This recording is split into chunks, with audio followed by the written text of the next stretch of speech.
आप नगर निगम की वार्ड ये वार्ड नंबर 14 से मैं खड़ी हो रही हूँ और बल्ला छाप हमारा सिंबल मिला है क्रमांक संख्या 3 पर।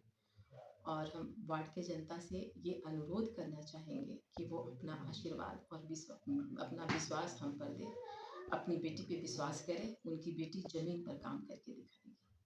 क्या समस्या आपको दिखाओ इस वार्ड में कि आप खड़ी हुई हैं?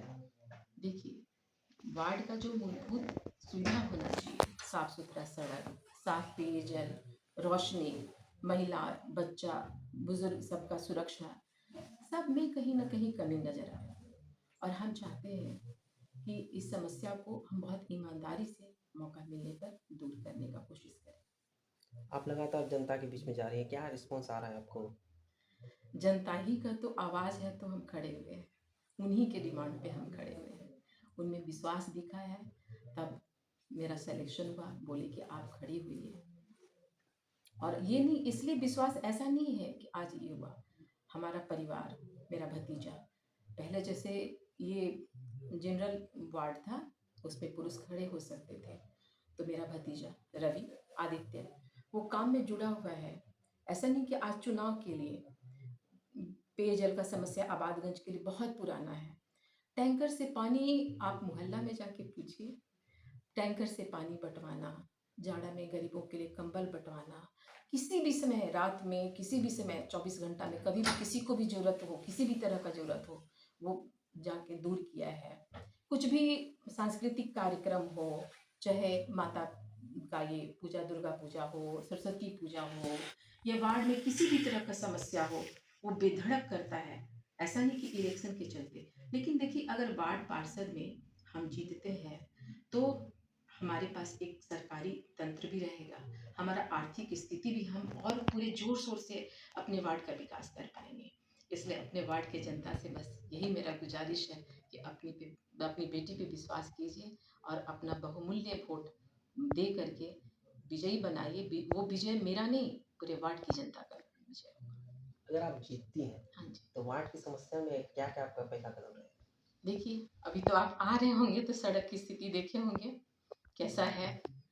पहले यही आबादगंज हमारा पॉज एरिया में गिनती होता था, आज स्लम एरिया की तरह हर रोड हो गया है।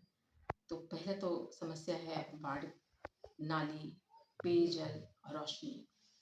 और देखिए, एक हमारा और क्या है कि हम चाहते हैं, देखते हैं कि हमारे घर, जो मोहल्ला में, जो वार्ड में बुजुर्ग हैं, जिनके बच्चे लायक होकर के शहरों में चले गए हैं, दूर चले गए हैं, माँ बाप का सेवा भी नहीं कर पाते हैं, उनको मेडिकल सुविधा का जरूरत पड़ता है।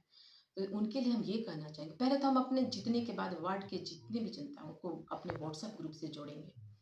और जिसको भी जिस समय जिस तरह का सहायता का जरूरत पड़ेगा, वो एक कॉल करें। उनकी बेटी 2 बजे रात में भी उनकी सहायता के लिए खड़ी मिलेगी। बुजुर्गों के लिए एम्बुलेंस लेकर के मैं खड़ी रहूंगी। अच्छा, और जहाँ तक देखिए फंड आता है, सरकारी फंड, किसी को पता नहीं है कि कितना फंड आया, कहाँ गया। हमारा प्रॉमिस है कि जो फंड आएगा, हमारे वार्ड का जो ग्रुप बना हुआ रहेगा गणमान्य व्यक्तियों का, वो फंड उनके हाथ में जाएगा। एक एक पैसे का खर्च पारदर्शी तरीके से होगा और 100% फंड का सिर्फ विकास और सिर्फ विकास में खर्च होगा, बाकी किसी भी चीज में नहीं, कोई कमीशन खोरी नहीं, कुछ भी नहीं। मैं यहाँ कमाने के लिए नहीं वार्ड पार्षद में आ रही हूँ। मुझे सेवा करना है, वार्ड का विकास करना है और आशीर्वाद मिलेगा। तो हम वादा नहीं कर रहे, करके दिखाएंगे। पानी के आखिरी सवाल आपसे, यहाँ के वार्ड की जनता को क्या कहेंगे? बस अपना आशीर्वाद, भरोसा अपनी बेटी को दीजिए। ये बेटी अपना वादा पूरा करेगी, जमीन पे काम करके दिखाएगी। उनका जो भी समस्या है, किसी भी समय 24 घंटा में किसी भी समय आकर के अपनी समस्या बताइए। और अगर दूर नहीं हुआ तो मैं अगले साल फिर कभी चुनाव नहीं लड़ूंगी। ठीक है, ये मेरा घोषणा है। विश्वास कीजिए, मेरी जीत वार्ड की जनता की जीत होगी।